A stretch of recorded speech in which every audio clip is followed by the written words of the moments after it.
स्थितो हि सः क्षिप्रं भवति धर्मात्मा शाश्वत शान्तिं निगच्छति कौन्तेय प्रतिजानीहि नामे भक्त्या प्रणश्यति मां हि पार्था व्यपाश्रित्य येऽपि स्वेयोपाप्योनः स्त्रियो वैश्यस्तथा शूद्रास्तेऽपि यान्ति परां गतिं किं पुनर्ब्रह्मणा पुण्य भक्त्या राजर्षयै तथा अनित्यम् असुखं लोकम् इमं प्राप्य भजस्व मां मन्मना भव मद्भक्तो मद्याजी मां नमस्कुरु माम् एवश्यसि युक्तैवम् आत्मनां मत्परायणः। ओम तत्सत् इति श्रीमद्भगवद्गीतासु उपनिषत्सु ब्रह्मविद्या योगशास्त्रे श्रीकृष्ण अर्जुन संवादे राजविद्या राजगुह्य योगा नवमो अध्यायः। हरे Krishna Krishna Krishna Hare Hare Hare Ram Ram Ram Hare Hare. Hare Krishna Mataji, thank you for the beautiful, beautiful chanting. It was so nice to hear from you. You're also excited for the class.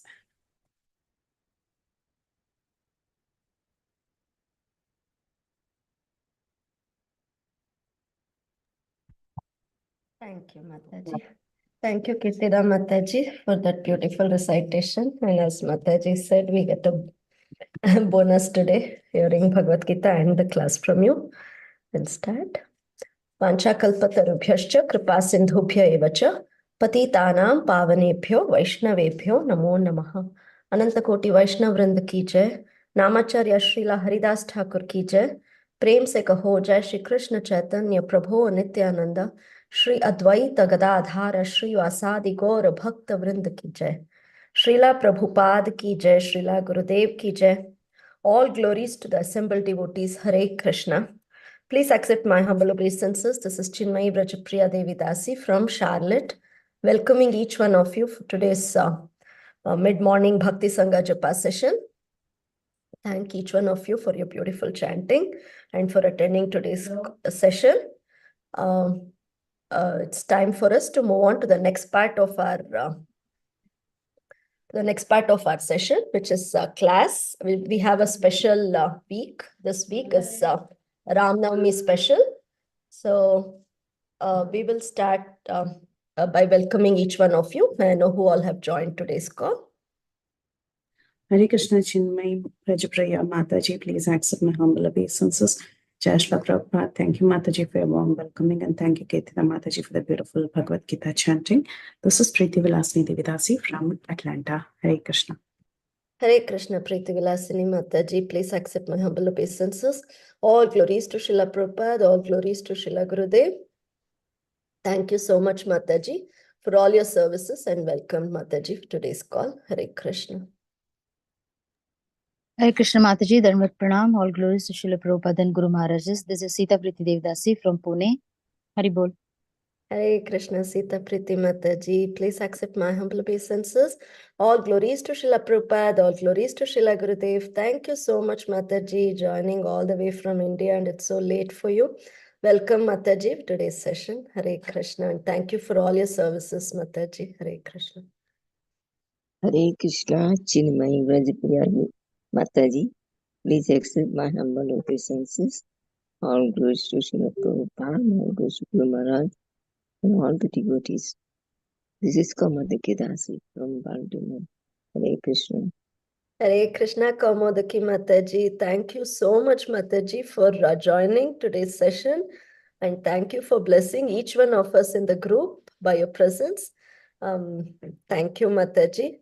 And welcome to the call. Hare Krishna. Hare Krishna, Mataji is other way around. I am getting blessings from all of you. Thank you. Hare Krishna. Thank you, Mataji. Hare Krishna Chinmayi Vrajapriya Mataji, please accept my humble obeisances. Shri Prabhupada ki jai, Guru and Gauranga ki jai. This is Shivani from Western Virginia. Hare Krishna. Hare Krishna, Shivani Mataji, please accept my humble obeisances. All glories to Srila Prabhupada, all glories to Srila Gurudev. Thank you, Mataji. And welcome, Mataji, for today's call. And thank you for all your services, Mataji. Hare Krishna.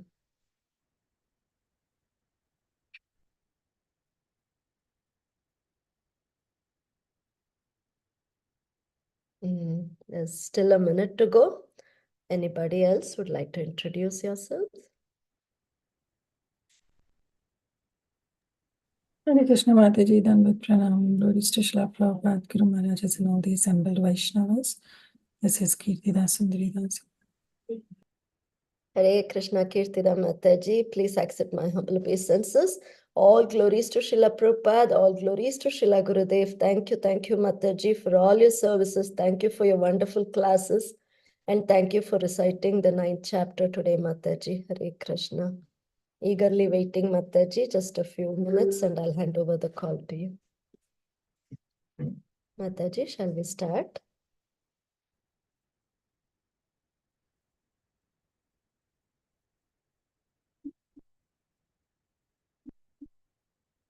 Hare Krishna, dear devotees. Welcome to Bhakti Sangha Japa session, mid-morning session. And we are having this wonderful week of Ram Navami special, starting from today. And today we are all very fortunate to hear from Her Grace Kirtida Sundari Mataji. But I would like to read Srila Prabhupada's quote for today before I hand over the call to Mataji. So today's quote is, "My dear boys and girls, you're working so hard for broadcasting the glories of Lord Krishna's lotus feet, and thus my Guru Maharaja will be so pleased upon you. Certainly my Guru Maharaja will bestow his blessings 1,000 times more than me, and that is my satisfaction. All glories to the assembled devotees. All glories to Srila Prabhupada." So this was said by His Divine Grace in a letter to boys and girls on April 15th, 1973. Srila Prabhupada ki jai. So Hare Krishna, Kirtida Sundari Mataji, please accept my humble obeisances.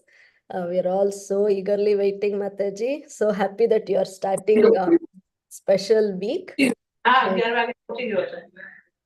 And today, Mataji's topic is Dasarath Maharaj and Visvamitra Muni's Samvad. So very curiously waiting, Mataji, to hear from you. So I have no idea.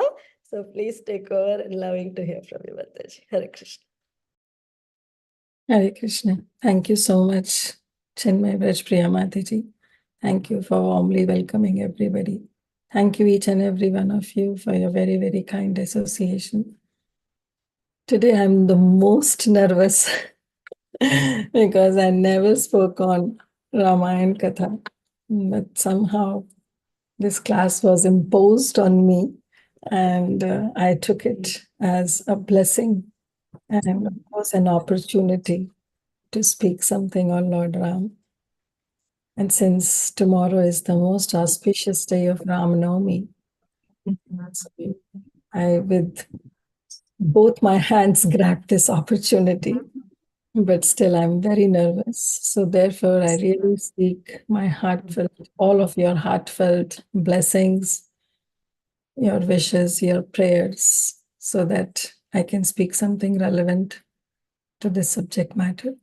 So please bless me. Vancha kalpatarubhyascha kripa sindhu bhaivacha patitanam pavanebhyo vaishnavebhyo namo namaha.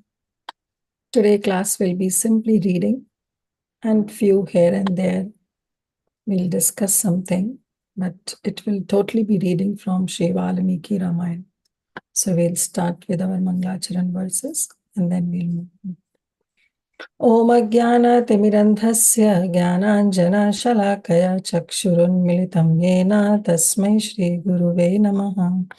Shri Chaitanya Manobhishtam Sthapitam Yena Bhutale Swayam Rupa Kadamayam Dadati Swapadantikam Vandeham Shri Guru Shri Yuta Padakamalam Shri Gurum Vaishnavamscha Shri Rupam Sagrajatam Sahagana Raghunatham Vitam Tam Sajivam Sadvaitam Savadutam Parijana Sahitam Krishna Chaitanya Devam Shri Radha Krishna Padam Sahagana Lalita Shri Vishakam Vitamscha हे कृष्णा करुणा सिंधु दीनबंधु जगत्पते गोपेश गोपिका कांत राधा कांत नमस्तुते तप्त कांचन गौरांगी श्री राधे वृंदावनेश्वरी वृषभानुसुते देवी प्रणमामि हरिप्रिये वाञ्छाकल्पतरुभ्यश्च कृपा सिन्धुभ्येव च पतितानां पावनेभ्यो वैष्णवेभ्यो नमो नमः नमो विष्णुपादाय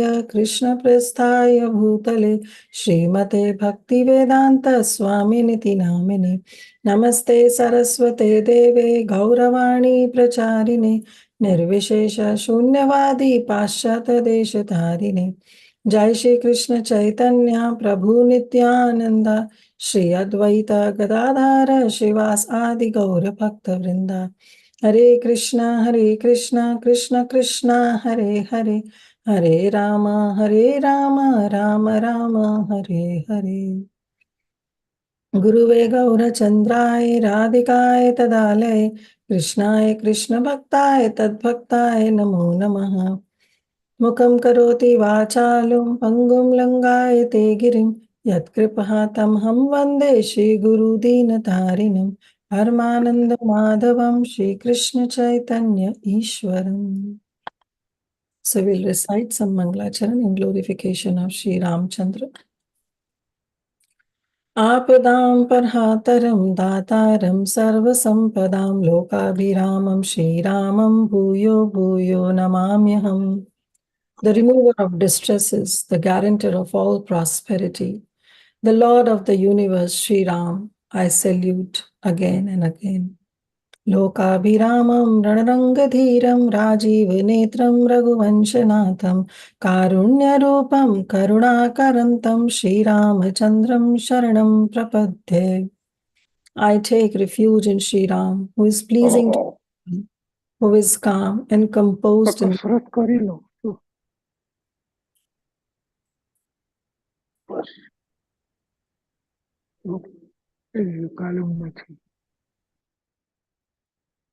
Sorry about that.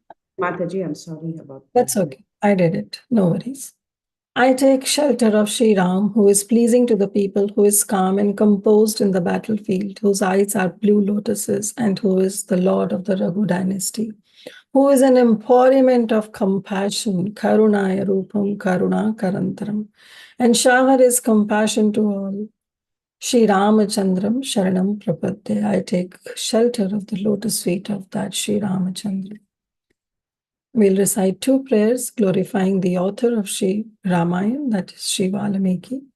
Kujantam Rama Rameti Maduram Maduraksharam Aruya Kavitam Shakam Vande Valmiki Kokilam Valmikir Muni Simhasya Kavita Vancharina Shunvan Ram Kathanadam Koya Kona Yati Param Gatim.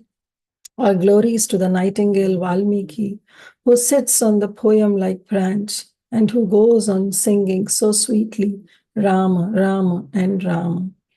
Who in this world will not attain liberation, who happened to hear the story of Lord Ram, composed by the lion among the poets, Sri Valmiki, who always lived in the forest. Hare Krishna, Krishna Krishna, Hare Hare, Hare Rama, Rama Rama, Hare Hare.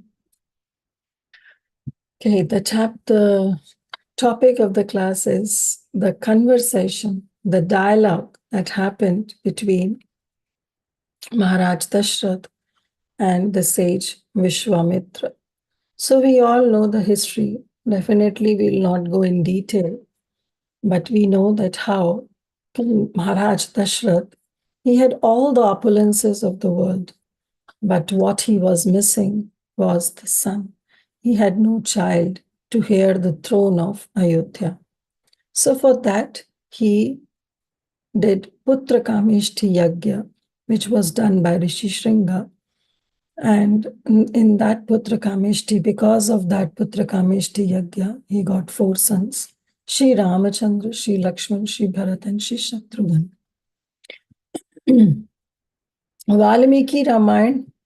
Valmiki in his Ramayana and Shri Tulsidas ji in Ramayana they have not extensively described the childhood pastimes. Merely 10-12 verses in Valmiki Ramayana and maybe 13 to 14 verses, or maybe less than that, that Tulsidas ji has described about the childhood pastimes of Sri Ram. We all know that Lord Ram is actually Anushthan Pradhan, meaning that he has descended to teach some human life lessons or on discipline, on morality. That is why he is known as Maryada Purushottam. Whereas Lord Sri Krishna, if we see, extensively Krishna's childhood has been described. The entire 10th canto, which is the biggest of all the cantos of Srimad Bhagavatam, describes Krishna's sweet childhood pastimes. And he is known as Anubhava Pradhan, also the Leela Purushottam, the one who has descended just to impart some Leelas or to perform some pastimes, some fascinating experiences. So Lord Ramachandra, being Maryada Purushottam, and came to establish some discipline and morality, his childhood pastimes was kept on a very, very low key.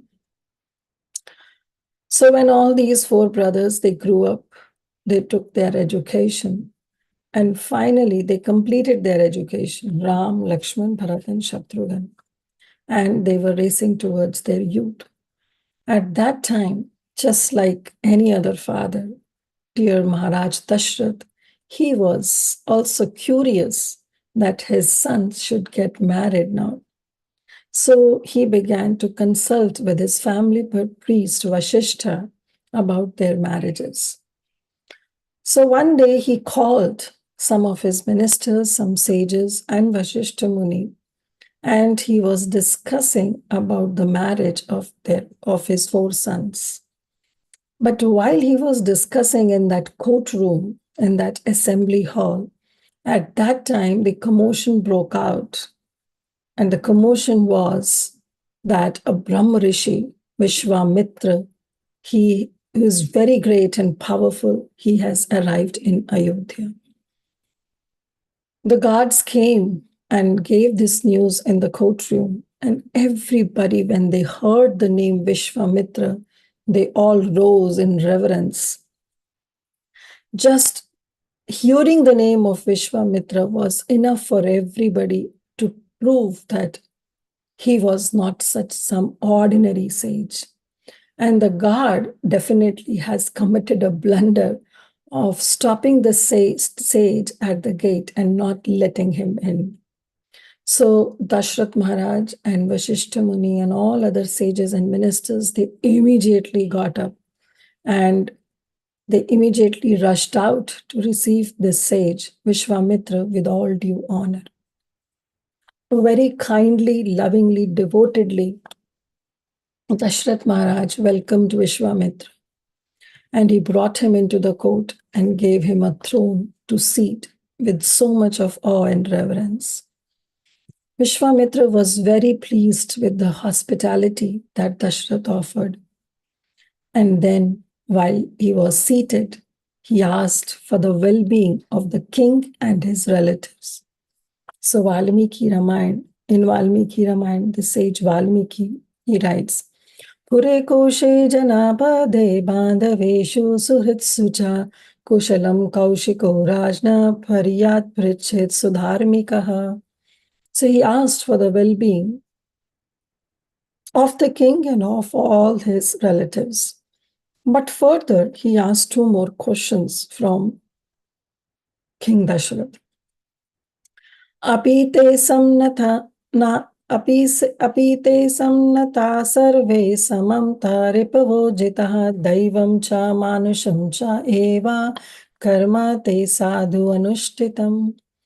So he asked for the well-being of Dasarath Maharaj and all his relatives, his wives, his children. But then he also asked two important questions to Maharaj Dasarath. The first question he asked whether he had conquered his enemies and those enemies whom he has conquered were submissive to him. And the second question he asked was Dasarath Maharaj appropriately performing his two important duties. Two important duties are the duties towards the society, carrying out his Swadharma, and the duty towards the Supreme Lord, carrying out his Sanatan Dharma.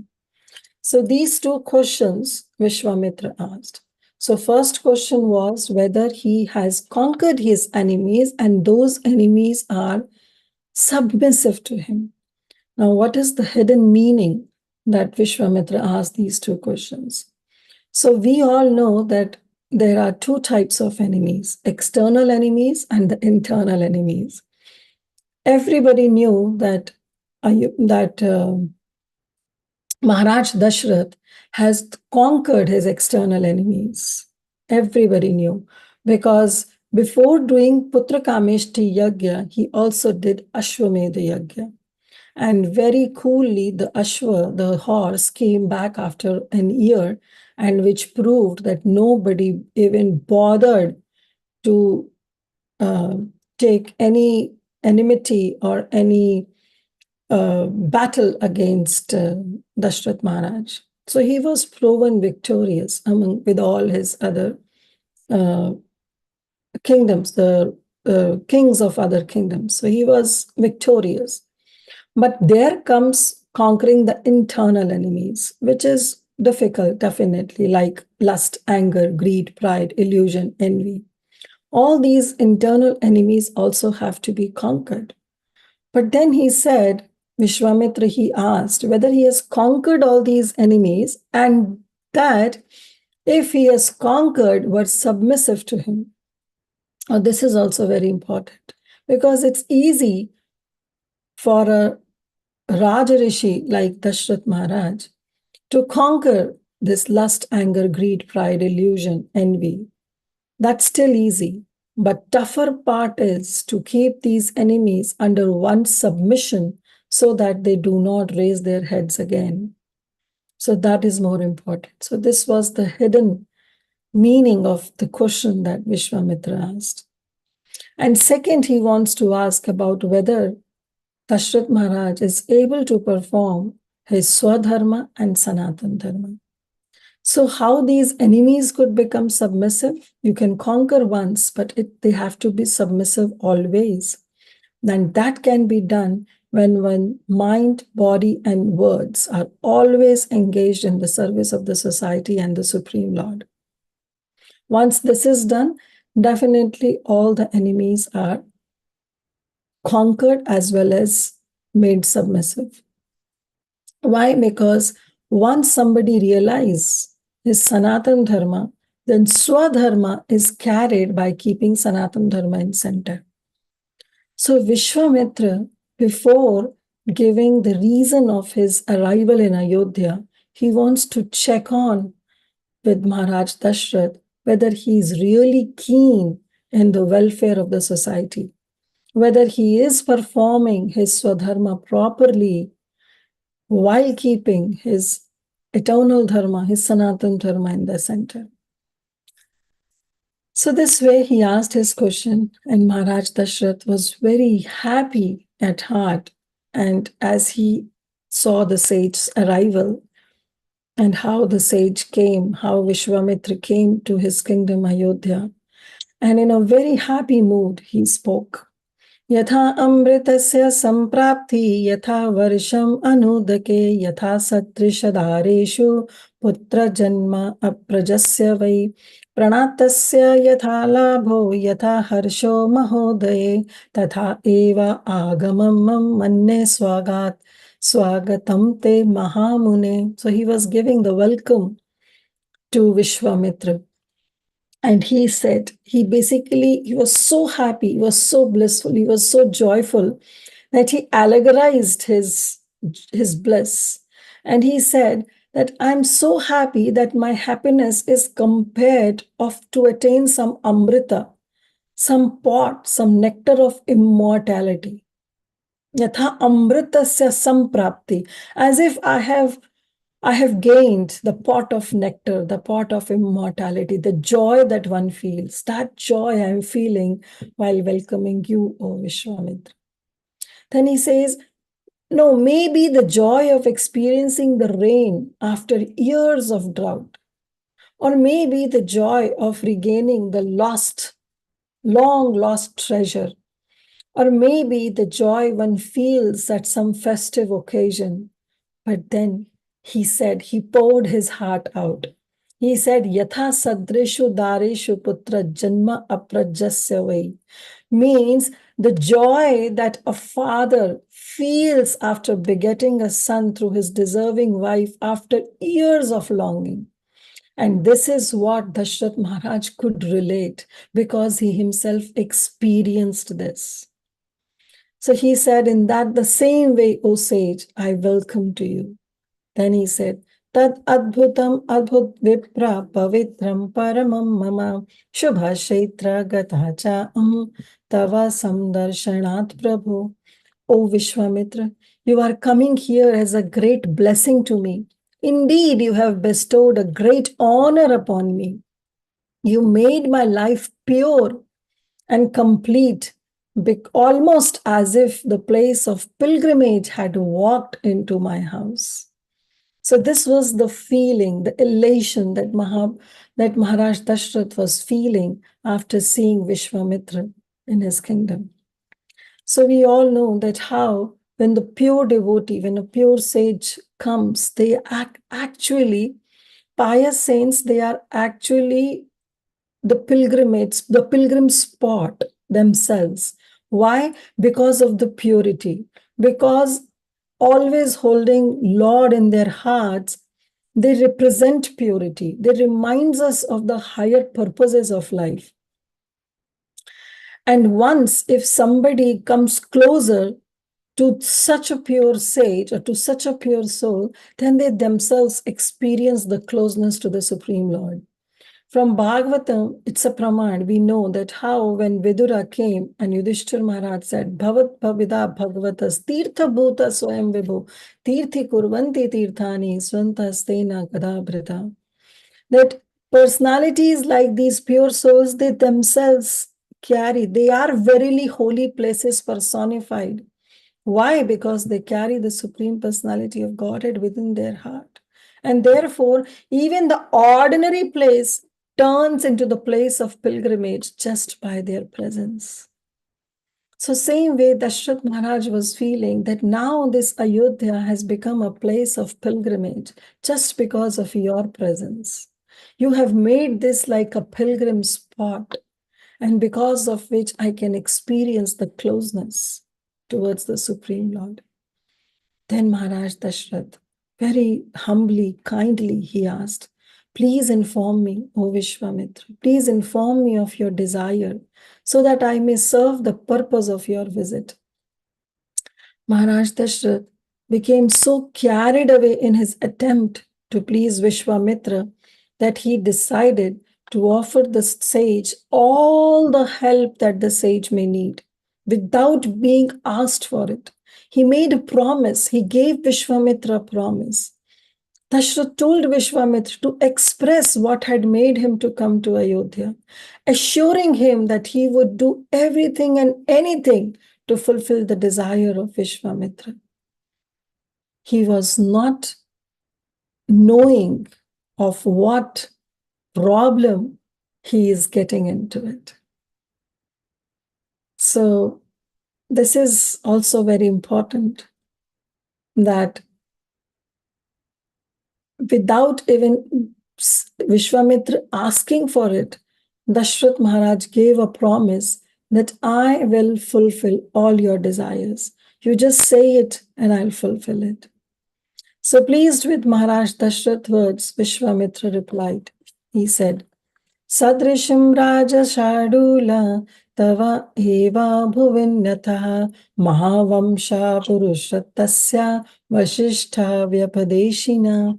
So as Maharaj Dasharath promised and gave his words, now Vishwamitra also said, O tigerly, Shadula, Raja Shadula, O king among, O tiger among all kings, you are befitting to these words. No one else can speak such words. Whatever you said is befitting to you. Why? Mahavamsha, because you belong to a great dynasty and you have been tutored, means your own spiritual master, his Vashishta, he is also not an ordinary person. So then Vishwamitra said, Yattu me hrid katam vakyam tasya karyasya nishchayam kurushva raja shadula bhava satya pratishvaraha. What concerns I have in my heart, definitely I'll reveal out to you. And you take decision thereof, and then you become truthful to your promise. So as Maharaj Dasarath spoke these words, Vishwamitra also second, and he said, of course, I know only a person like you can say these words because you are the man of words. Why? Because you belong to that dynasty, Raghuvamsha dynasty. You belong to the dynasty of King Raghu. And therefore, I certainly believe all your words. And therefore, whatever I want, I will speak to you.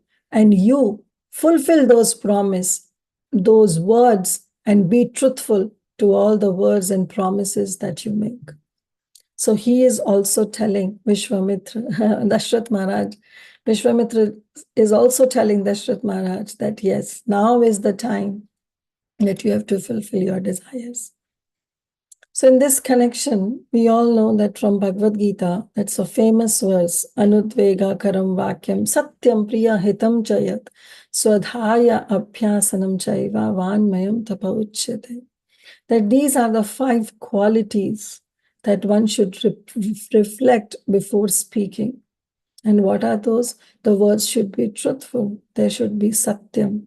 They should be very pleasing. They should be priyam.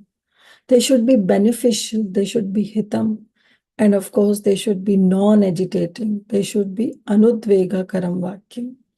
And of course they should be upheld by the scriptures, by the dynasty, Swadhyaya. So whatever Dasarath Maharaj spoke to Vishwamitra, definitely those words were pleasing, they were non-agitating. And they were also upheld by the scriptures because he belonged to that dynasty. But now, what was to be tested is whether his words are satyam or not. Whether he was just speaking, he was doing the lip service, or he really meant through his heart that what he wants to fulfill the desire of Vishwamitra. In English also, there is a common saying, right? That never make a decision when angry and never make a promise when you are happy. So you will be tested. You will definitely be tested. So Vishwamitra too, he had traveled all the way to Ayodhya, definitely to seek help from Dasarath. Visvamitra, we know what the word says. The word says the friend of all the universe, the entire world. And he was being a good friend because he wants to serve the society. He was conducting a fire sacrifice to please the Lord, to maintain peace and tranquility in this world. But his current situation was little different. And that current situation actually came in the way of his desire to perform those sacrificial ceremony. And what was that? That there were 2 demons who were causing obstacles to that sacrificial fire, to that ritual that he was doing. So Vishwamitra continued and he said, Vratame bhausha chirne samaptyam raksha vishnamo maricha cha subahu cha viryavantau sushikshitau tau mamsha rudhira oghena vedim tam abhurashvatam.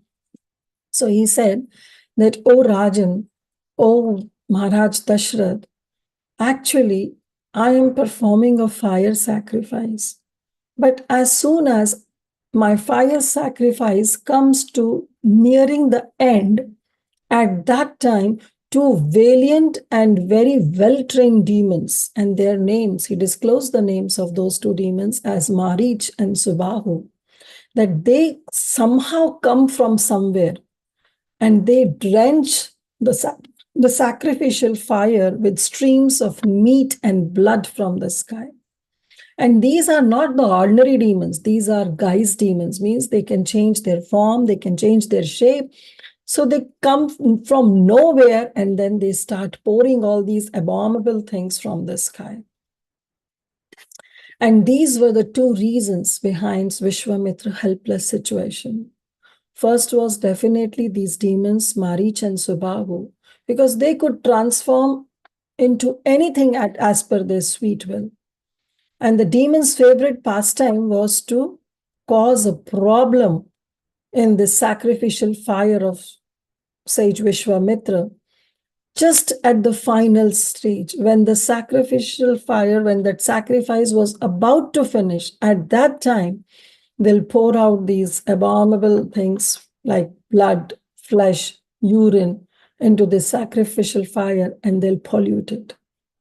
And then Visvamitra said that they are shape-lifting flying demons and very extremely powerful and are always accompanied. They are not alone. They are always accompanied by the hordes of followers. So this was one reason behind Visvamitra's helpless condition. But then he also said, don't think that I cannot do anything. Visvamitra himself was formidable enough. He was a big, formidable personality that he could himself curse those demons and reduce them to ashes. But the problem was, the helpless situation of Visvamitra was that he was bound by an oath of restraining his anger. If somebody has to curse, then definitely that anger has to come out. Only then the cursing words come out. So he said, I am bound by an oath of restraining my anger till the completion of this sacrifice. So I cannot curse them and reduce them to ashes. So this is my second helpless condition. And these two demons are taking an undue advantage of my helplessness. And therefore, they are causing havoc during this sacrificial ceremony. And every time I have to abandon a place and restart this fire sacrifice somewhere else, and then again they will do the same thing, and this becomes in a repetition. And it's so difficult. So we can also think these things in our life. Sometimes we are thrown into these such kind of situations where we become helpless. But people outside the world, they take undue advantage of our helplessness. They take undue advantage of our helplessness. Yes, we are helpless because of some circumstances, just like Visvamitra. So, like these demons, we should not have that demonic mentality to take undue advantage of somebody's helpless condition. That's the lesson that we can get from such conversation that was happening between Visvamitra and Dasarath. So Dasarath carefully heard, and then he began thinking how to best resolve this problem. He was just thinking, but he didn't know that Visvamitra has already identified the best solution for it. So without Dasarath speaking a word, Visvamitra immediately said, Swaputra Raja Shadulya Ramam Satya Prakaram Kakapakshadharam Suram Jeshtam Medatum Arhasi. He said, O king, O tigerly king, O tiger among all the kings, it will be apt for you if you give away your Jeshthaputra, means your eldest son Ramam. Give your Ram. And then he describes actually your Jeshtaputram. First he says, give me your eldest son who has Kakapaksham Dharam, who has his hair locks. They are very black, and they are so black that it looks like the crow wings are there on the either side of his beautiful face. So please give your child. And then he names, I want Ram. He said, give your eldest son Rama to me.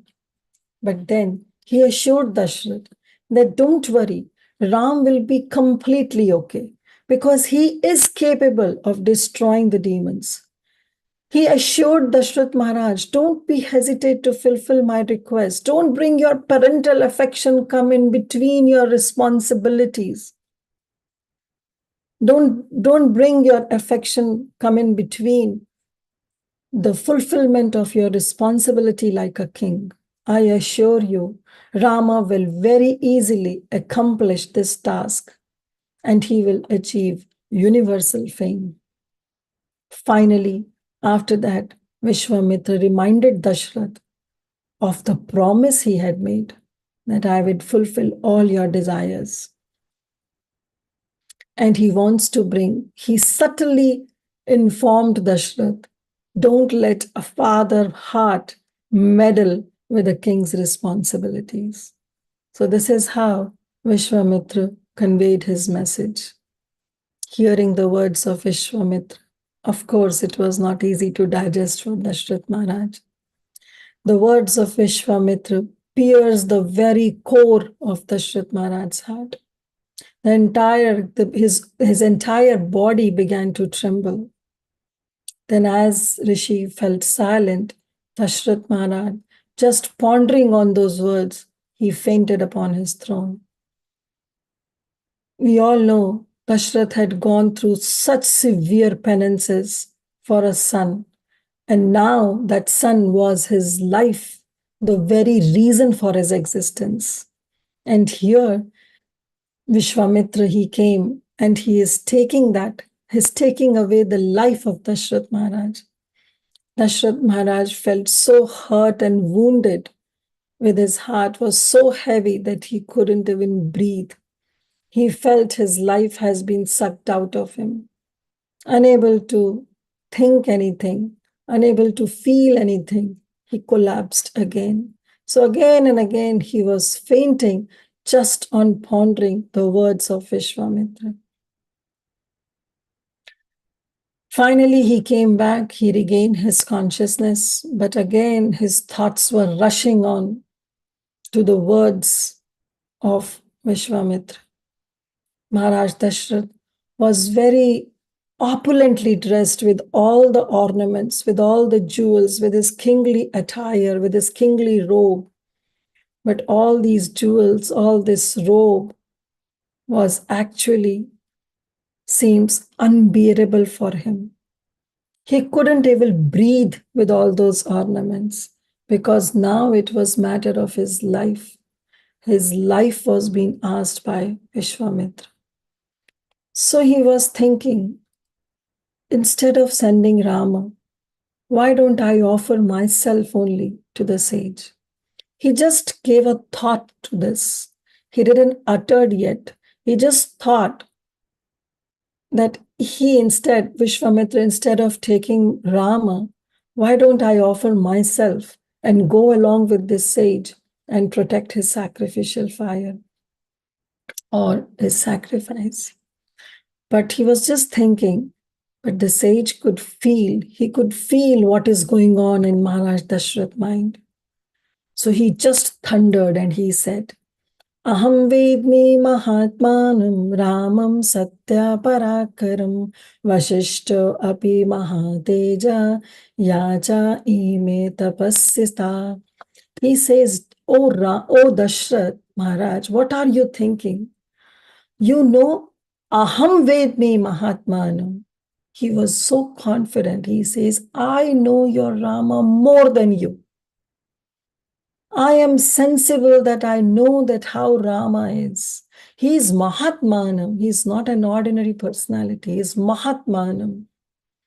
His valor, Ramam Satya Parakaram.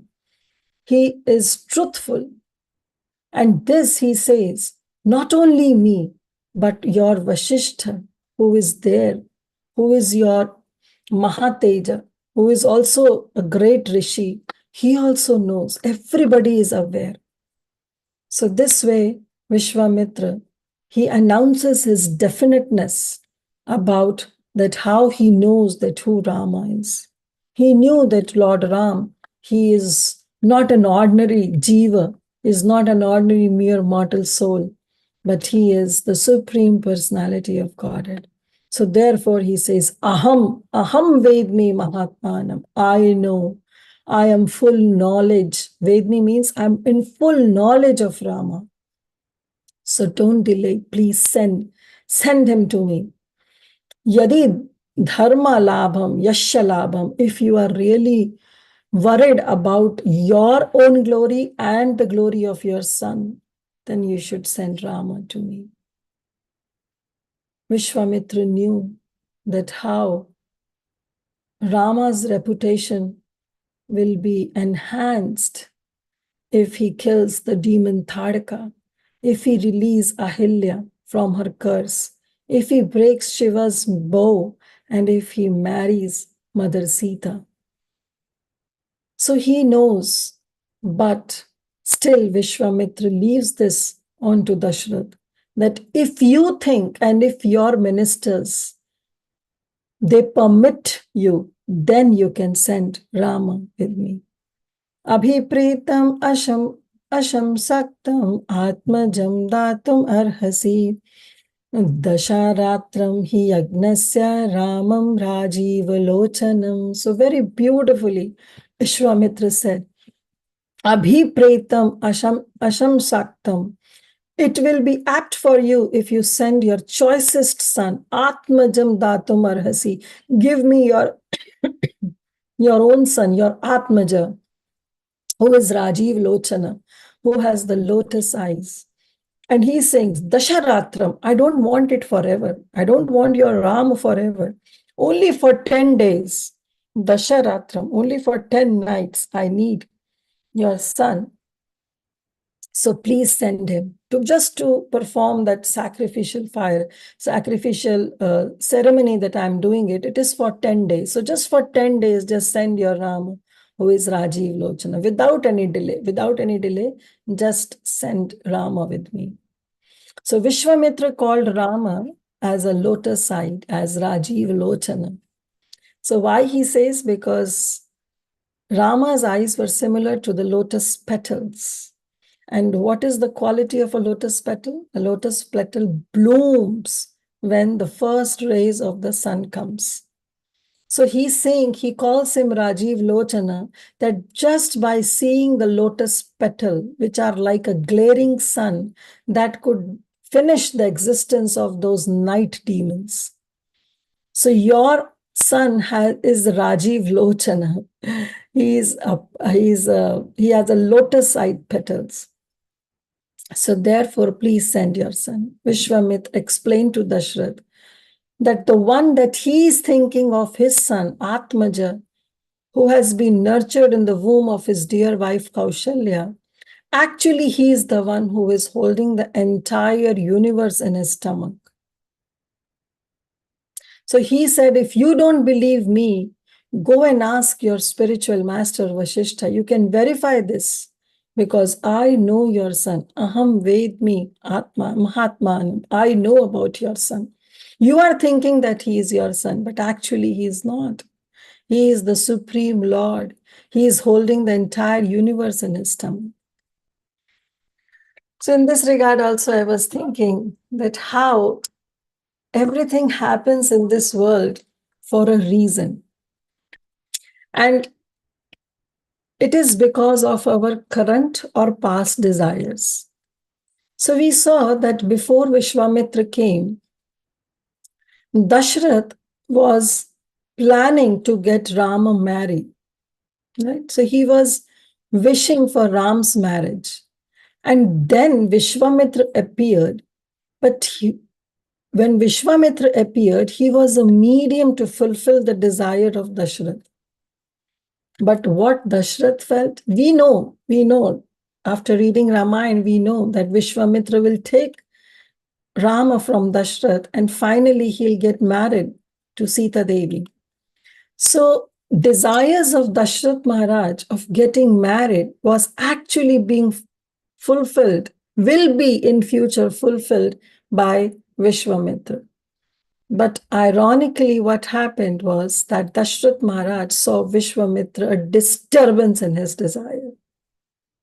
So this is how in our life also, we desire so many things and we have been given so many multiple opportunities. But we take those opportunities like a stumbling blocks.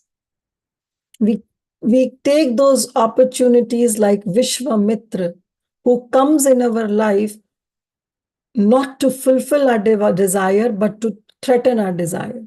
But in reality, those stumbling blocks actually, which we feel are stumbling blocks, are actually for the fulfillment of our desires only.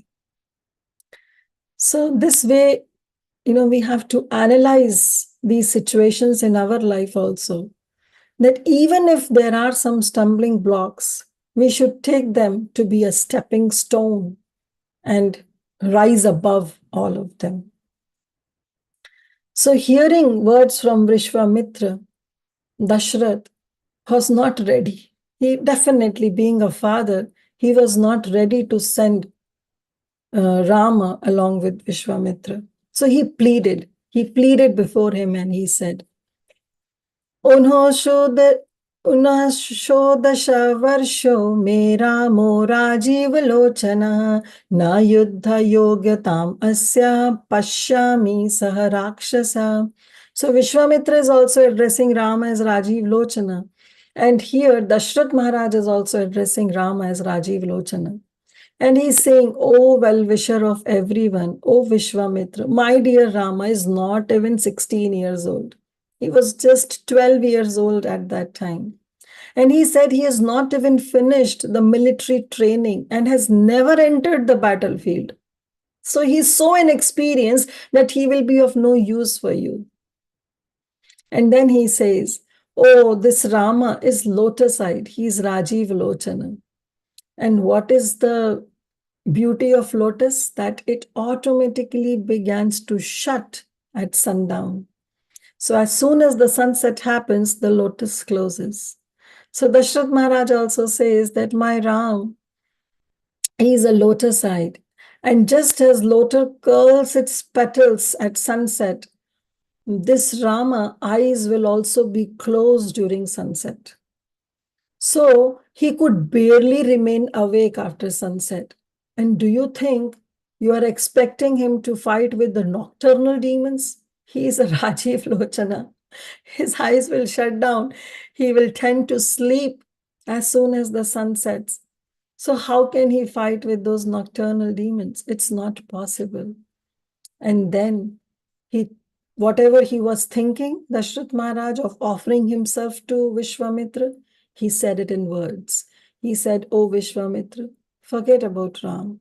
Let me accompany you along with my Akshahuni Sena, the soldiers, to kill those Rakshasas. But if you still insist that Rama must also go, then okay. Along with Rama, I will also come with my army." Then he says, "Oh Vishwamitra, actually 60,000 years have been passed since my birth.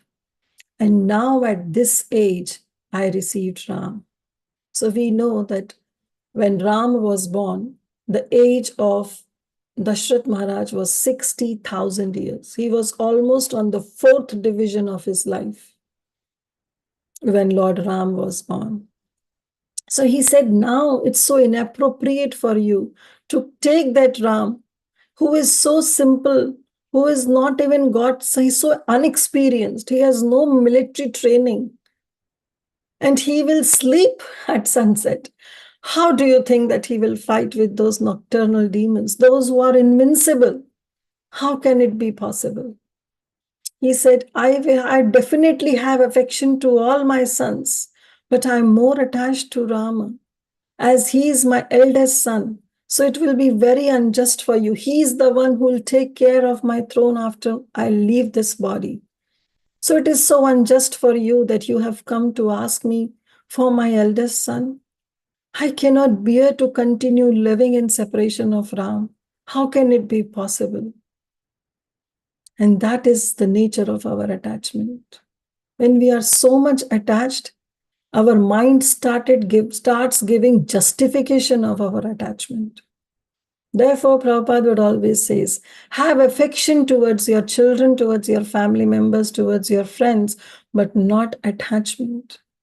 The moment we are attached, the mind starts giving justification, and we also start hiding the weakness of our hearts.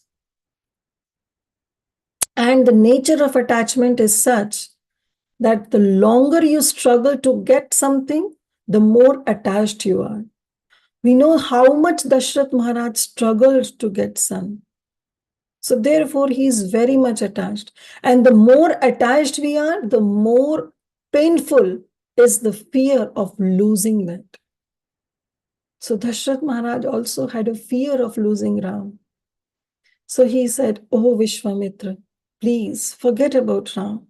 Let me come. You can take me. I will come, and not alone with my Sena, with my Akshahoni Sena, with my soldiers, I will come and I will kill those Rakshasas." But then he said, "Actually, you tell me, who are these two Rakshasas? Whose sons are there? How is their size and shape? Who protects them? What is the extent of their powers? Tell me in detail." And on hearing the words, Vishwamitra said, "Paulatsya Vamsha Prabhavo Ravano Namna Rakshasa." Born in Paulatsya dynasty, an extremely mighty and exceedingly brave demon, Ravana, is there. And he is not alone. He has the boon of Lord Brahma. And he is accompanied by so many other demons who are torturing these three worlds. And this Ravana, he is the brother of Kubera. He is the son of sage Vishravasa. And this Ravana himself never destroys the rituals, but he always does it through these mighty demons called Marich and Subahu, who are son of Sunda and Tataka. So he gives the entire description. He says these shape-lifting winged demons, they are not ordinary demons. They wandered far and wide around the world. And after sunset, they hamper the sacrifices which are performed by the sages. And all this is instigated by Ravana. After hearing from sage Vishwamitra, Dasarath trembled and he said, "No one is capable of fighting with Ravana. I myself not capable of standing against that evil-minded Ravana in truth. And these two Rakshasas, they are too formidable for me. Then where is the question of you taking Rama with you and letting Rama to confront with these demons?" Dasarath was thinking that I myself know the life of Sunda because he was a threat to the world. Once Sunda tried to attack Agastya Rishi during his tapasya, and he was burned by the ashes.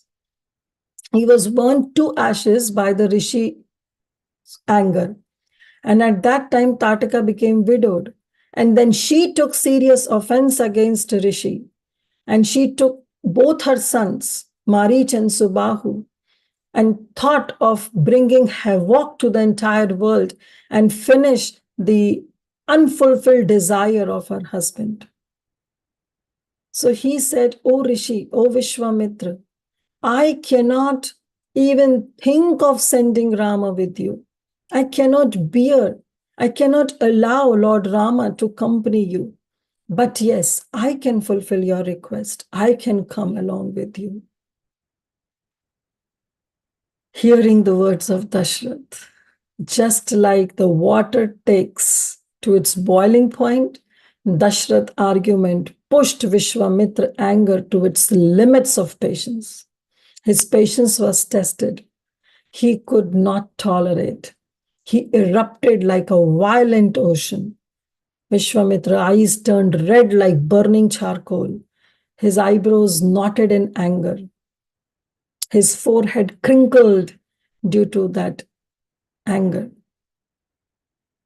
And whatever argument that Dasarath Maharaj gave, whatever justification that he gave, added fuel to fire. fire of Visvamitra's anger. Dasarath Maharaj has actually come in between Visvamitra and his desire. So Visvamitra said, Yadim te shamam rajam gamishyami yatha gatam mithya pratigya kukustaha sukhi bhavsa bandhava. He said, O Rajan, O Maharaj Dasarath, okay, this is worthwhile whatever you have said. Now you wish me to go, I will go. As I have come to Ayodhya, I will go. You are such a mithya pratigya. You have made all those false promises when I came. But still, I think whatever justification you have given to me, it's okay. So, Sukhi bhavsa bandhava. Therefore, I say, you be ever happy with your kinsmen. The way I came, the same way I will leave your kingdom. Basically, he was chastising Dasarath Maharaj of making fake promises, having no desire to fulfill the promises. And he said that you yourself will be the cause of letting down your name and your glory. And not only the glory of you, but the glory of your entire dynasty. So therefore, you should rethink before making any decision. And as soon as Visvamitra said, because of his great anger, the entire earth began to shake. And even the demigods and heaven, they also became afraid. Definitely, anger is an anartha. It's a vice, right? But it is not always an unwanted emotion. Like here we see, Visvamitra being angry was actually a wake-up call for Dasarath Maharaj. Because Dasarath Maharaj has its own selfish motive of not sending Ram. But Visvamitra, using his anger, was to awaken Dasarath Maharaj of the promises he is making, of the dynasty he belongs to, and of course the responsibility he has towards Rama. He cannot always cocoon Rama. That's what Visvamitra said. You cannot do that always.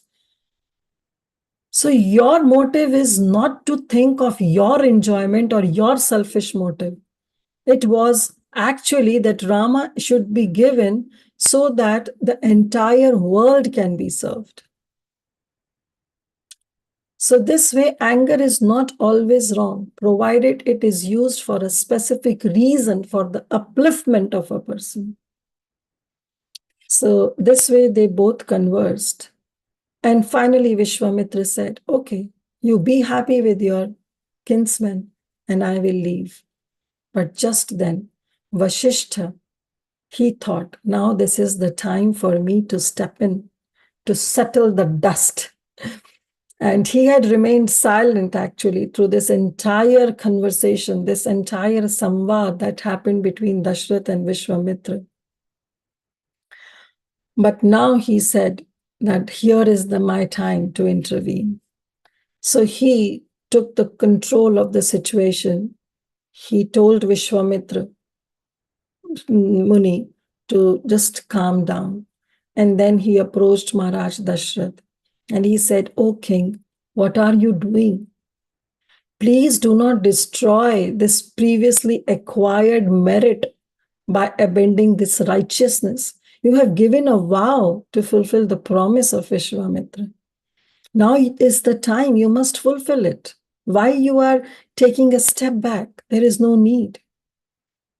And he also says, Ikshvakulam kule jata sakshat dharma ivapara dhritiman suvrata shrimanam dharma hatur arhasi. He says you belong to a glorious dynasty, Ishvaku dynasty, where the ideal kings like Raghu was there, who never faltered from their principles and vows. Even if somebody has to overlook some personal desires or personal inconveniences, still they will never faltered from their principles and vows. So he told Dasarath Maharaj The world is expecting you also to do the same. Be a man of your words. Otherwise, it would be unwise for everyone to respect you. You have worked so hard to gain this name and reputation, and now you yourself is ruining that name and reputation. And finally, Vasishtha Maharaj told Dasarath, the time has come in the form of Visvamitra to allow Lord Rama to move onward for his glorious future that is coming. Just like the small rivers, they enter into the big, massive ocean. Let your Ram also flow with the river of Ayodhya's comfort into the ocean of Vishwamitra's knowledge. This is the comfort that you are providing Lord Ram in Ayodhya. Let him go out. Let him go out and gain knowledge from Vishwamitra. Then he suggested, oh Dasarath Maharaj, please let go Rama and allow him to prosper. Just don't cocoon him. Just don't let him give all the comforts of Ayodhya. Then he assured Dasarath Maharaj, and Vishwamitra is not an ordinary mortal being that you are thinking. He has been empowered by many years of austerities and penances. He said, actually, Vishwamitra has this intellect, power, strength, and meditation. And because of which he himself can destroy these demons. But he is asking for Rama so that Ram is glorified. He himself is capable of doing it. But he has some higher purpose. And that's why he came to take Rama. Then he disclosed that Vishwamitra, how he is capable, because he has possessed many missiles and divine weapons. So there were two sets of divine missiles. And they don't have a form. They were personalities, but they don't have a form. They were made into subtle elements. And these missiles were very powerful and invincible and never victorious. And then he disclosed that there were 100 missiles, two sets, 50 each. And they were the sons of Krishaswa Prajapati. And he has two wives, Jaya and Suprabha. And they were Daksha's daughter. So this Prajapati was a son-in-law of Daksha. And the first set of missiles, which has 50 missiles in it, they were known as Jayas because they were born out of Jaya, the daughter of Daksha. So therefore, they were known as Jayas in honor of their mother. And the second set of 50 missiles was known as Sambharakas. And Lord Shiva himself, pleased with Vishwamitra austerities, gifted these missiles to Vishwamitra. And Vishwamitra had mastered overall these missiles, but he could also create some rare ones with his power. He had the ability to use these weapons to perfection and destroy any weapon in the world. So it's not very difficult for Vishwamitra to kill Marich and Subahu himself, but he's seeking Rama's help. He's seeking your help just to enhance the glory of you and your son. And then Vishwamitra says, Vasishtha Muni, he did this way, he awakened Dasarath Maharaj. He said, please don't do that. Let Rama go with Vasishtha. Iti munichvat prasanchitto raghu vrishmash pramod parthivargya gaman bhirocha raghavasya prathitasya kukuts atmaja buddha. After hearing the words of Vasishtha Muni, Maharaj Dasarath feared his God subsided. He allowed his mind to become balanced, and thus being pacified, Maharaj Dasarath realized his mistake and felt extremely repentant about his arrogant behavior.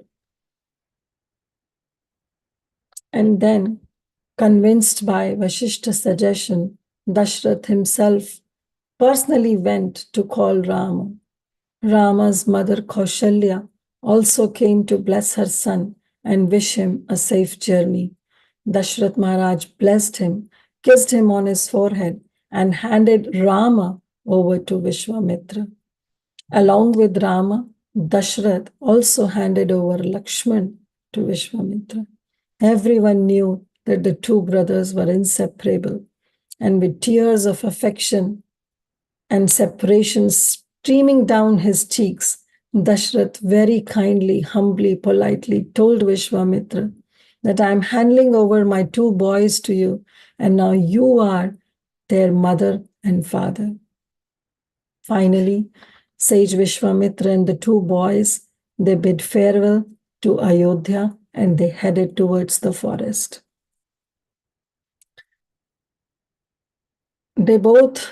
Three of them were walking, and the boys were actually in their royal robes, and they had a sword tied at their waist belts, and they have the bow and the two sets of quiver that was slung over their shoulders.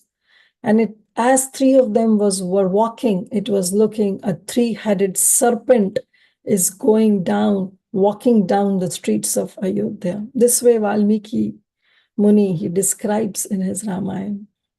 The citizens, they poured out their love towards their beloved Ram and showered them with the flowers as blessings and good wishes.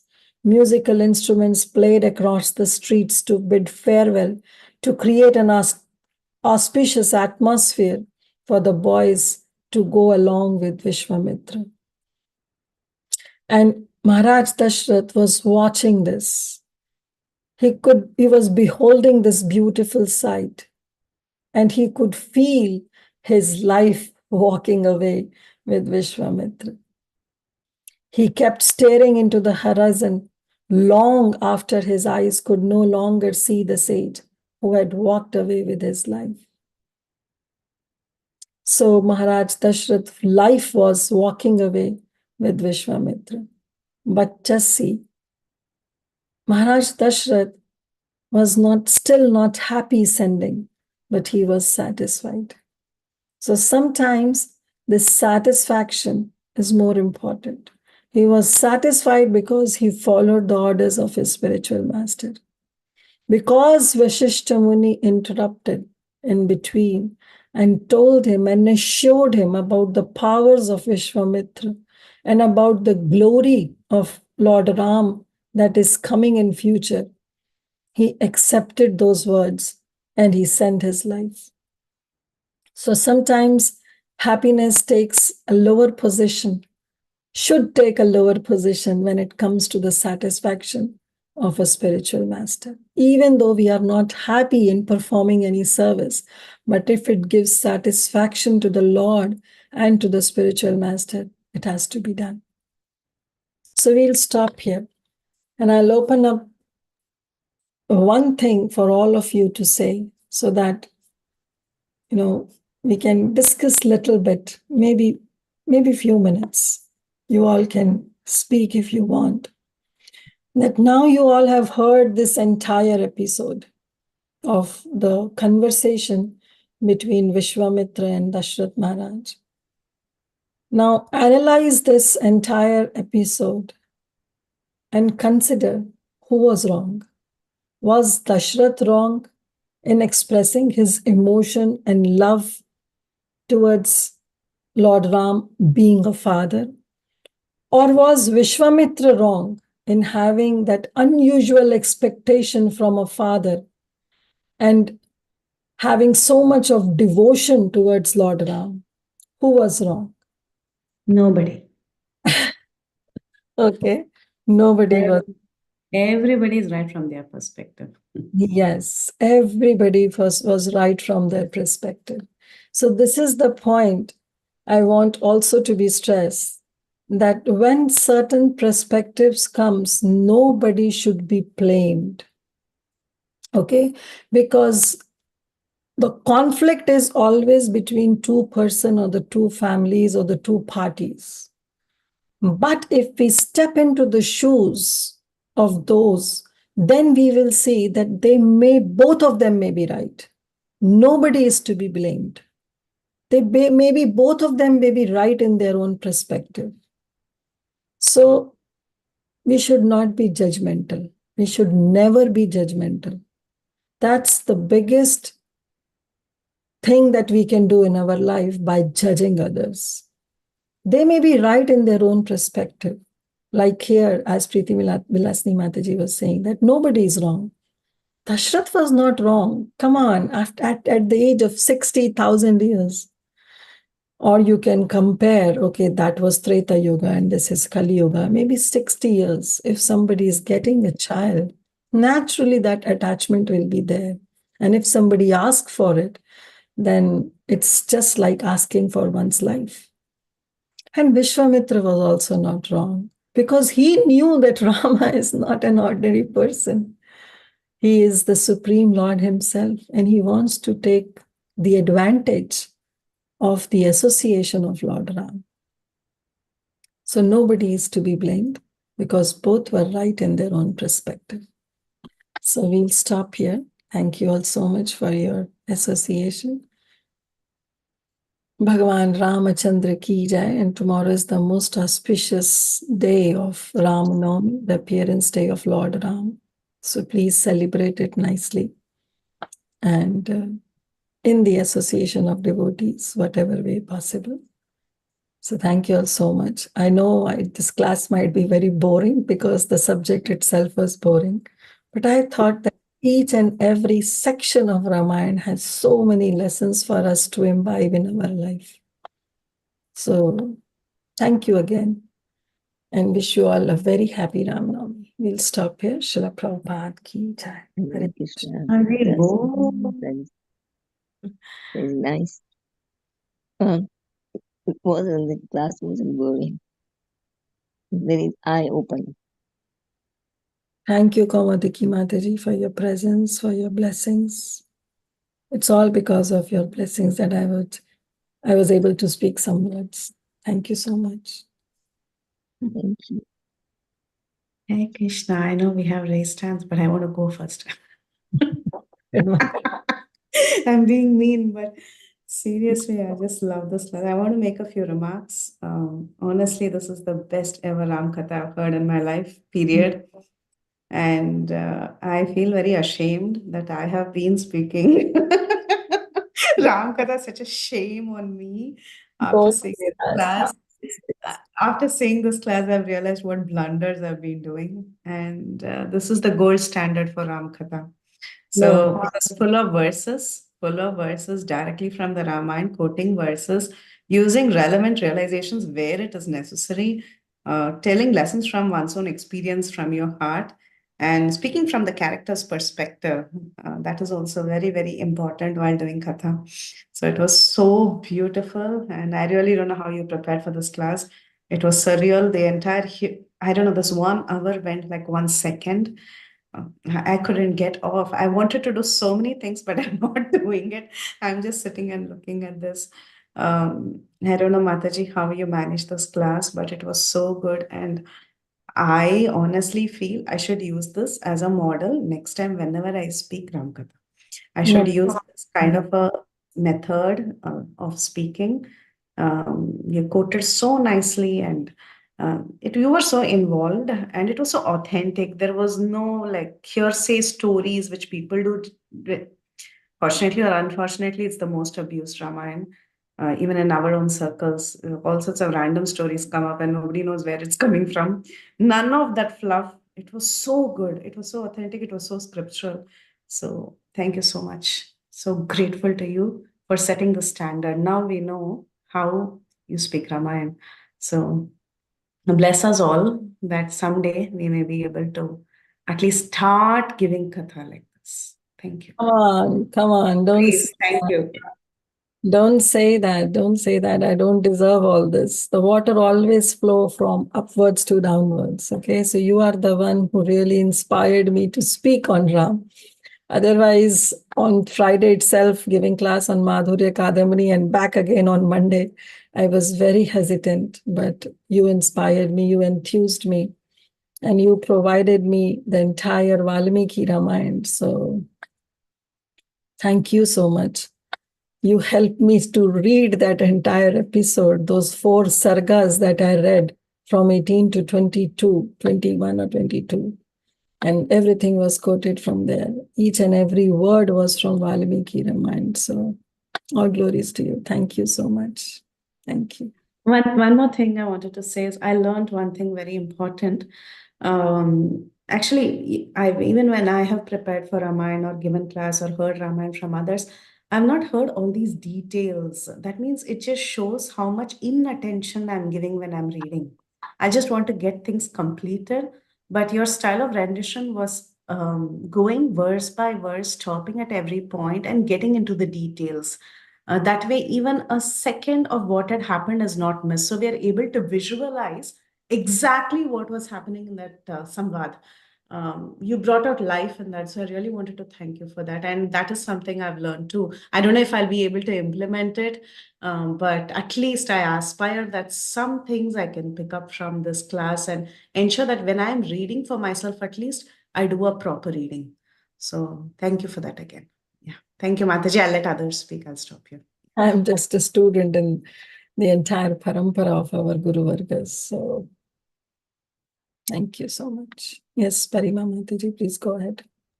Hare Krishna Mataji. First of all, Ramayana can never ever be boring. Secondly, so I don't think any class of Ramayana can be boring. And secondly, your class. Of course not, but some sections, most. Secondly, your class was amazing, capital, bold, and red.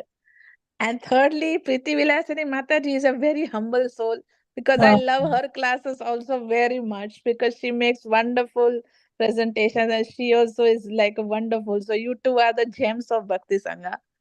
And I just have a realization that sometimes on the surface things seem very harsh.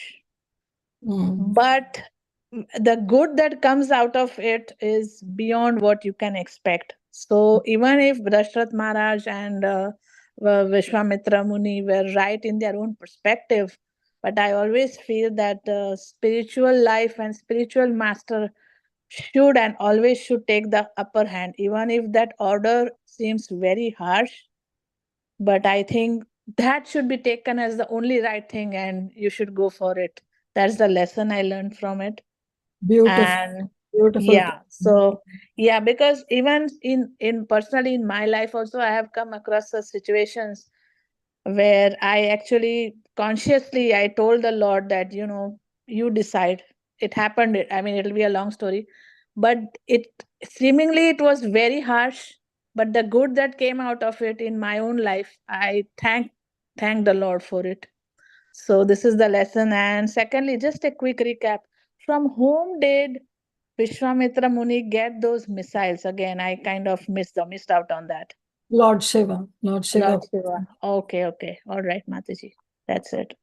And how did he get it? Did he kind of perform some penance for it? Yeah, he performed that penances and austerities, and Lord Shiva was very happy. Okay. All right. Okay, Mataji. Thank you. Thank you so much for this wonderful class. And you are giving such wonderful classes that I'm really in debt to you. Thank you so much. Hare Krishna. Thank you, Mataji. And I really like your point about that how the spiritual master should be. And even if we reflect in this entire conversation, how Vashishta Muni, he took a step inside this conversation and how he told Dasarath Maharaj, so how he mentored Dasarath Maharaj in such a way. And he didn't posed his words that you have to do. Rather, he gave that entire liberty to Dasarath Maharaj that I have told you what is good and bad. Now it's up to you that you want to follow or not. See, these mentors like Vashishta Muni, if we have in our life those mentors can guide us at every step, then the life will be so wonderful. It'll be different. Yeah. At least it'll be so different. I also reflect on my life. I always feel if I had this kind of Krishna consciousness, I would not have made so many bad decisions I have made in the past, honestly. And there's one more thing that the good that came out of it, I personally think, is Lord Ram, he gave the knowledge of divine weapons to Lord Ram. I think at least that's what is stated in the Ramayana. Even though Lord Ram is the supreme personality of Godhead, but at least in the Ramayana it is stated that, Lord Visvamitra trained Lord Ram.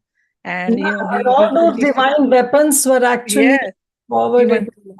Lord Ram. Yeah. So that's the good, because he had to kill Ravana. So Yeah. that was a hidden thing Yes. in the, yes. So thank you so much, Mataji. It was a wonderful class. Hare Krishna. Thank you. Hare ma'am. Krishna. Thank you for your realizations. Okay, anything else? Hare Yes. Krishna, Mataji. Finally, Chinmay Mataji. I was just sitting and beautifully listening. What a beautiful class, Mataji. Yes, as Mataji was saying, never realized when it became 12. That is very rare for me because I am a very restless creature. Very grateful to you, Mataji. A beautiful, beautiful class, and that realization how stumbling blocks in our life are actually to fulfill our desires was an eye-opener for me. So from now, at least, I can train myself to see the stumbling blocks which come and understand why they are there, so that I can at least deal with them properly.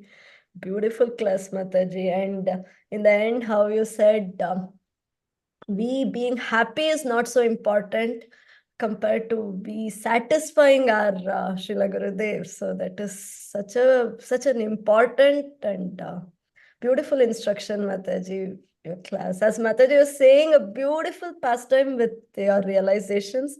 And it also got me thinking how Adai Pandit and Padmavati Matar had to give up on Nityananda Prabhu the same way. So a beautiful class, Mataji. Thank you so much, Mataji. I'm very, very grateful to you for this class. And I see Manjari Leela Mataji has raised her hand. Also, this Hare- Bharanga has renamed as Hanuman is watching. Yes, that was a beautiful comment. Yes, Mataji.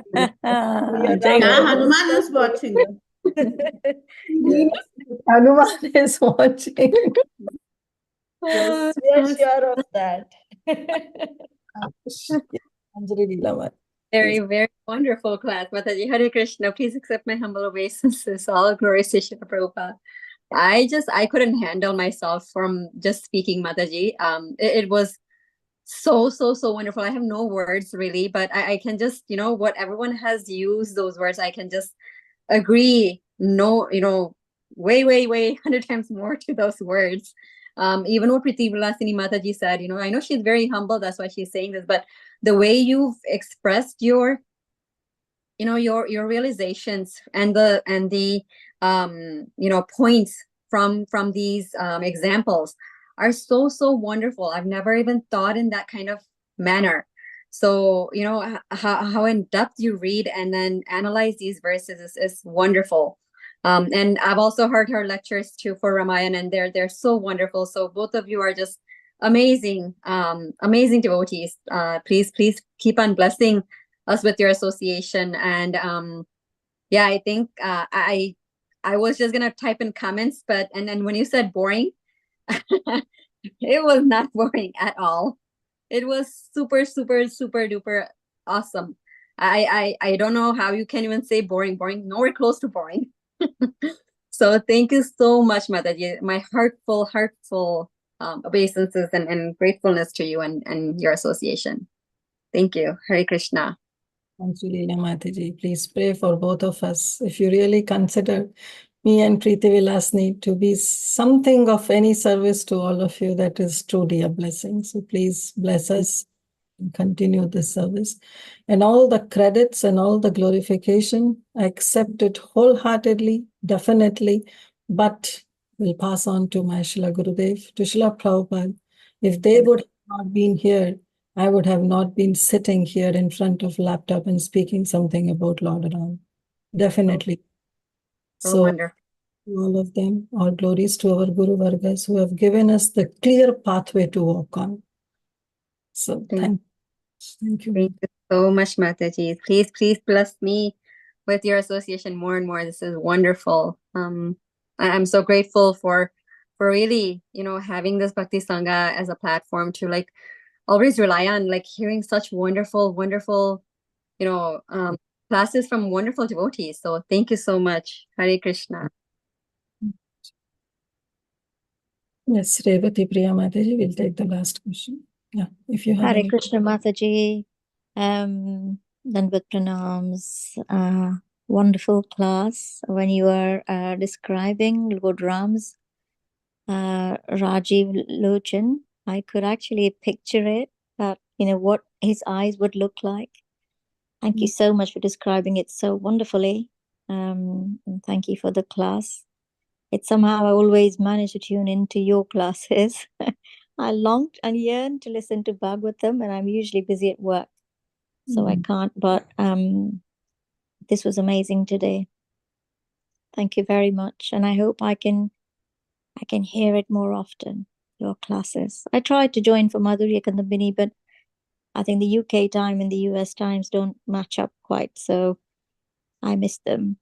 But Mataji, thank you very much. And like you said, Srila Prabhupada, I, in my mind, say to my mind, where would we be if it wasn't for Srila Prabhupada? What would we be doing at this time if it wasn't for Srila Prabhupada? So, yeah, all glory Srila Prabhupada, all glories to all devotees, Guru Maharaj, and yeah. Thank you. Thank you, Krishna. Thank you, Krishna, for giving us all these devotees in our lives. Hare Krishna Mataji. Much gratitude. Thank you, Revati Priya. Thank you for your association. And as you said that you don't get to hear a lot of my classes, I'm glad for, because the real transformation of heart will come when you hear the pure devotees. So many pure devotees have spoken on Lord Ram. So definitely if we have time, if we can take out some time to hear them, to hear Srila Prabhupada, to hear our Guru Vargas, that will bring the transformation in our heart. Yes, in Bhakti Sangha, it's just like we having the same like-minded mindset, Sajatiya Sangha, and we are simply discussing, we are sharing our hearts of what we have learned from our acharyas.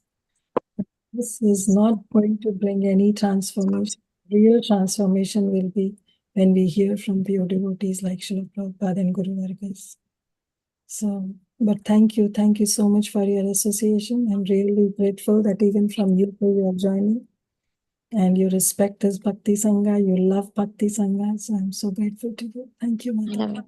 Love it. Thank you, Mataji. It keeps me in touch with Bhagavatam, Bhagavad Gita, Madhurya Kandambini, Valmiki Ramayana. What more can I ask for? I am grateful. I am grateful to Krishna to put me in a position where I can at least, quietly hear it. Yeah, wish I can do more. I need your Ashirwad so that I can do more. All prayers are there with all of you, Mataji. Definitely, we all are praying for each other. But blessings are always from our acharyas, from our Guru Vargas. Thank you, Mataji. Hare Krishna. Take only half second. Koti Koti Dandavat Pranam, Kirtida Sundari Mataji, and all Bhakti Sangha teachers. Srila Prabhupada, Srila Gurudev Ki Jai Gopinath Ki Jai. Our Revati Gopi is from Sisi Radha Londoneshwari Temple. She is working also. She is attending morning class also and evening class also. That is a 7 hours different, but whenever we both will talk with each other, that time she explain about Krishna Katha, Krishna, whatever we hear in Bhakti Sangha Mataji, and she is doing lots of service in Sisi Radha Londoneshwari temple. Thank you, Revati Gopi, attending Bhakti Sangha. Koti Koti Dandavat Pranam, Kirtida Sundari Mataji, Srila Prabhupada, Srila Gurudev Ki Jai Gopinath Ki Jai. आपने वो mood बनाया. Yes, Mataji. जी Amindra Prabhu told that जब हम कृष्ण कथा सुनाते हैं तो हमारा जपा अटेंटिवली होता है, तो गुरुदेव आके हमारे जीवा पे गुरुदेव आके कृष्ण कथा सुनाता है. डेफिनेटली माताजी, आपका 6-7 घंटा का रीडिंग है, नहीं तो कोई ऐसा 5 मिनट भी नहीं बोल सकता। आप तो हफ्ते में 3 दिन क्लास लेते हो, बट गुरुदेव की मर्जी भी है। आपने बताया सही है माता जी, कोटि कोटि दंडवत प्रणाम। बहुत मतलब कुछ भी तो क्वालिफिकेशन नहीं है माता जी, बस कुकिंग करते करते भागवतम और श्री श्री चैतन्य भागवतम, श्री चैतन्य चरणामृत सुनते हैं माता जी। आप सबकी कृपा से लगता है कि श्री श्री राधा गोपीनाथ में बैठे हैं और सीनियर ब्रह्मचारी से सुन रहे हैं। कोटि कोटि दंडवत प्रणाम माता जी। जय Srila Prabhupada. Hari Hari Gauranga. Really, Gauranga Mataji. Bhakti is not something just by giving classes. Even while cooking with so much of sincerity, you can be on a very high level platform, which you don't even know where you are. So don't think, Mataji, that your services is something which we don't, or Krishna doesn't accept it. Rather, it's much more higher than we simply speaking something on Lord Shri Krishna, because your sincerity is definitely much more, much more. So thank you for your association, Mataji. Really grateful. Okay, devotees, thank you all so much for your association. We'll stop here and wish you again a very happy Ram Navami for tomorrow. You finished the chat messages? We're done. Yeah, I think so. I have. Are there any questions? But thank you everyone for all your kind words. Definitely pass on to Srila Gurudev and to Srila Prabhupada. Thank you so much. Yes, Thank ma'am. you. Thank you so much, Mataji. With your permission, we'll end the call. Yes, ma'am. Thank you for Hanuman coming on the call. That was very beautiful, Mataji. Yes, I'm very sure he was there. Very beautiful comment. Vanchakalpatarubhyascha kripa sindhubhya eva cha patitanam pavanebhyo vaishnavebhyo अनंत कोटि वैष्णववृंद की जय जय। जल प्रभुपाद की जय। जय her grace Kirtida Kirtida Sundari Mataji. जय। जय। थैंक यू माता जी। कोटि कोटि दंडवत प्रणाम माता जी। हनुमान जी तो राम कथा में बैठेंगे ही ना माता जी। हरि हरि गौरांगा। Thank you. कोटि कोटि दंडवत प्रणाम। हरे हरे कृष्ण।